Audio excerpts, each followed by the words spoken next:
हाँ गाइस, तो हम यहाँ पे लेके आ चुके हैं कक्षा आठवीं का अपना ये एमपी बोर्ड का वार्षिक परीक्षा 2023 कक्षा आठवीं, विषय हिंदी है। समय 2.5 घंटे, पूर्णांक 60 का। अपना है बहुविकल्पीय प्रश्न 1 से 10 तक के। निर्देश है प्रश्न को पढ़कर नीचे दिए गए विकल्पों में सही विकल्प चुनकर लिखिए। अपना फर्स्ट क्वेश्चन है, नव नव के विहग वृंद को पंक्ति में अलंकार है। तो हम जानते हैं जहाँ एक वर्ण की बार बार आवृत्ति हो वहाँ अनुप्रास अलंकार होता है। अपना बी सही हो गया। और फिर नेक्स्ट है, वर्दिक कविता के रचयिता हैं। तो आपको पता ही होगा कि वर्दिक कविता के रचयिता है सूर्यकांत त्रिपाठी निराला। फर्स्ट क्वेश्चन है, सेकंड क्वेश्चन है, फर्स्ट पार्ट का आंसर है, तो आप वहाँ से देख सकते हैं। ठीक है। और अपना तीसरा क्वेश्चन की ओर बढ़ते हैं। अपना तीसरा क्वेश्चन है, विहग वृंद से आशय है। विहग वृंद से आशय क्या है? पक्षियों का समूह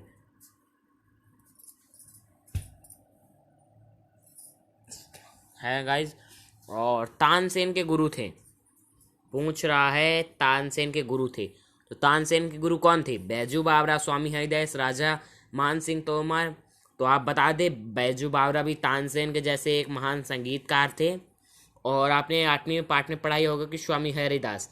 हमारे चैनल को सब्सक्राइब कर लें, हम आपको हर वीडियो देंगे। रियल पेपर है, आपके इसी से क्वेश्चन आएंगे और बाहर कहीं नहीं जाएंगे। अपना नेक्स्ट है, अपराजिता शब्द में उपसर्ग है। आपने अपराजिता पाठ तो पढ़ा ही होगा, तो इसमें अपराजिता, तो आप जानते हैं आगे उपसर्ग लगता है और पीछे प्रत्यय लगता है। तो इसमें क्या पूछा? अपराजिता शब्द में उपसर्ग है, तो उपसर्ग क्या होता है? अपना आगे लगने वाला। तो अप तो हो नहीं सकता, नहीं अपना अपरा हो सकता। अपरा से कोई शब्द निकले, जब तो मतलब है, ताश में हो नहीं सकता। आ प्लस पराजिता मतलब होता है हारना, अपराजिता मतलब मत हारना। तो अपना इसका सही उत्तर है आ। और हम सेकंड है इसका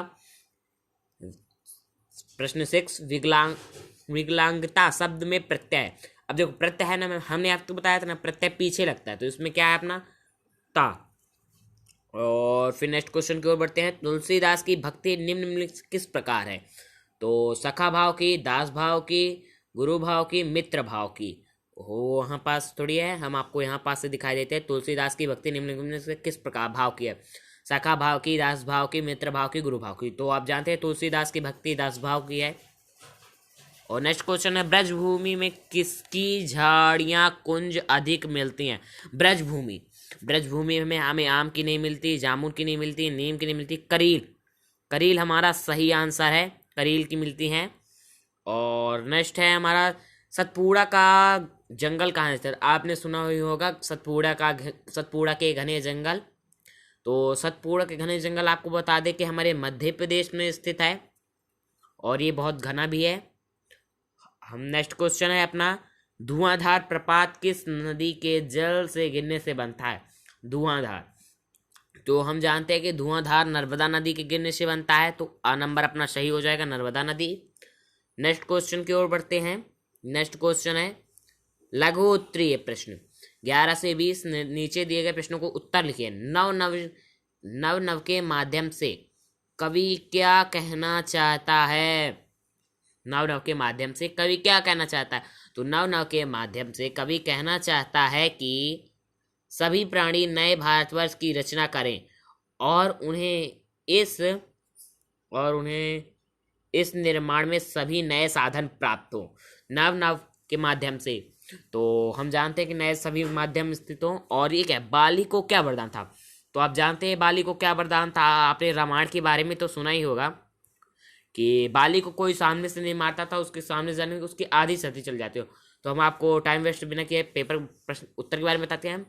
बाली को ऐसा वरदान था, प्राप्त था कि जो भी उसके सामने आता है उसकी आधी ताकत उसमें आ जाती थी। इस कारण बाली अपने सामने आए हुए व्यक्ति को आसानी से पछाड़ देता था। हमने आपको बताया था ना बाली के बारे में कि उसको सामने कोई भी आता तो उसे पछाड़ देता है। आपको इसका पीडीएफ डाउनलोड करना हो तो हम आपको लास्ट में बताएंगे कि इसका पीडीएफ आप डाउनलोड कैसे करें। प्रश्न 3 है इसका, सरस्वती किस संगीत के गले में विराजमान मानी जाती है? यहाँ भी है, सरस्वती किस संगीतकार के गले में विराजमान जाती है। तो आपको पता भी है कि हमारे भारत की वो महान लता मंगेशकर के स्वयं गले में सरस्वती माँ बैठती है। यहाँ पे लिखा भी संगीतज्ञ लता मंगेशकर के गले में स्वयं सरस्वती स्वयं विराजमान मानी जाती हैं। और नेक्स्ट है अपना, ये क्या है, इधर तो प्रश्न ही चला गया भाई। ओ सॉरी भाई, क्या है प्रश्न ये है, हम आपको पीडीएफ बता देंगे तो आप वहां से देख लीजिएगा। इसका आंसर देख लेते हैं। डॉक्टर चंद्रा को सामान्य ज्वर के बाद पक्षघात की बीमारी हो गई, जिससे गर्दन के नीचे उनका स्वर्गान अचल हो गया।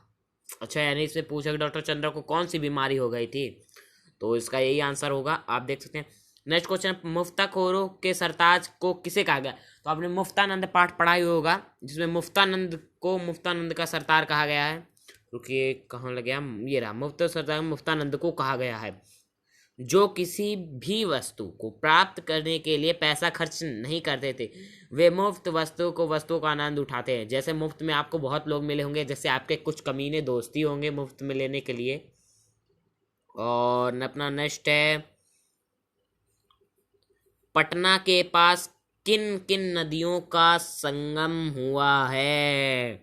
तो पटना के पास गंगा, सोन और गंडक नदियों का संगम हुआ है, ठीक है। और अमृता देवी का नारा है, पेड़ों से लिपट कर वह करती रही, सिर साटे पर रुक रहे तो सस्तो जड़, यही अमृता देवी का नारा था। आप जल्दी जल्दी से याद कर लें, टाइम नहीं है मेरे पास और वीडियो बहुत लंबी हो जाएगी।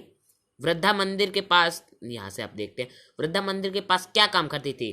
तो इसका राइट आंसर, वृद्धा मंदिर के पास क्या करती थी?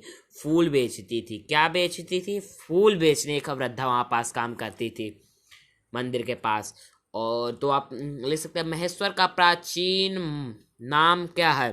तो महेश्वर का प्राचीन नाम महेश्वरी अथवा महिष्मती है। अच्छा, महिष्मती राज्य तो आप जानते होंगे। और अपना प्रश्न है 20, राजा के प्रथम 2 महलों में जो 2 लोग मिले वे कौन थे? तो 2 लोग मिले कौन थे? तो आपको पता है कि पहला उसका भाई था और दूसरी उसकी कौन थी? बहन थी। दूसरी उसकी कौन थी? बहन थी। तो प्रश्न की ओर बढ़ते हैं। राजा के प्रथम 2 महलों में जो 2 लोग मिले, उन्हें क्रमशः 17-18 वर्ष एवं एक युवक और 19-20 वर्ष से अति सुंदर कन्या थी। अच्छा, ये भाई बहन वाला नहीं बताया है, ये सीधे बताया कि किस साइज की वो बेटी लड़कियां थी। और नेक्स्ट क्वेश्चन की ओर बढ़ते हैं। दीर्घोत्तरी क्वेश्चन आ जाते हैं अपने यहाँ पे, इनको अवश्य आप याद कर लें। कवि माँ सरस्वती से क्या वरदान मांगना चाहता था? ये मोस्ट क्वेश्चन है। जैसे कवि क्या वरदान मांगना चाहता था कि हमारे नए भारत की संरचना हो, जहाँ सभी लोग मिलजुल कर रहें, किसी से भेदभाव ना करें। तो कवि माँ सरस्वती से वरदान मांगना चाहता था कि संपूर्ण भारतवर्ष में स्वतंत्रता की नई भावना का अमर मंत्र जाए। आप स्क्रीनशॉट ले लीजिए, बहुत लंबा हो जाएगा पेपर नहीं तो। नेक्स्ट है अपना 22, सामने वाली की आधी ताकत अपने में खींच लेने की शक्ति हम सब में है, कैसे? तो यहाँ पे भाई कितना बड़ा है, तो सामने आने वाली की आधी ताकत अपने में खींच लेने की शक्ति हम सब में है, यदि आत्मविश्वास की यह शक्ति हम सबको, तो इसलिए बहुत है। आप इसको याद कर लें या फिर छोटे छोटे पॉइंट बना के भी याद कर सकते हैं आप, ऐसी कोई बात नहीं कि आप वही लिखें। खा गया, हाँ।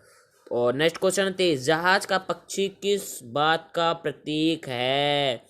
तो जहाज का प्रतीक किस बात का बना है? भगवान विष्णु का। कौन? भगवान विष्णु का। आप तो जानते होंगे भगवान विष्णु को तो आप लोग जानते ही होंगे। और नेक्स्ट है, इसी के बारे में आप स्क्रीनशॉट ले सकते हैं, नहीं तो वीडियो बहुत लंबा हो जाएगा। बाढ़ पीड़ितों की क्या क्या आवश्यकताएं होती हैं? यहाँ से सीधे देख लेते हैं। बाढ़ पीड़ितों की क्या क्या आवश्यकताएं होती हैं, उन्हें किस तरह सहयोग दिया जाए? तो बाढ़ पीड़ितों की सबसे बड़ी पहली आवश्यकता होती है उन्हें सुरक्षित स्थान पर पहुंचाने। दूसरी होती है उनका घर सामान जो बह जाता है, भोजन, पानी, कपड़े इत्यादि की जरूरत होती है। अलावा दवाइयों की ज़रूरत होती है। पानी फैलने वाले अनेक रोग हो जाते हैं, उनके इलाज तुरंत आवश्यकता होती है। बाढ़ पीड़ितों को रेड क्रॉस और वॉलंटियर्स का सहायता पहुंचाते हैं। इसी तरह आप आंसर देख लें। हमारे चैनल को लाइक अवश्य कर दीजिएगा, प्लीज़ दोस्तों लाइक कर दीजिएगा। अरे भाई लाइक कर दीजिएगा एंड सब्सक्राइब कर दीजिएगा प्लीज़ दोस्तों। मिलते हैं नेक्स्ट वीडियो में।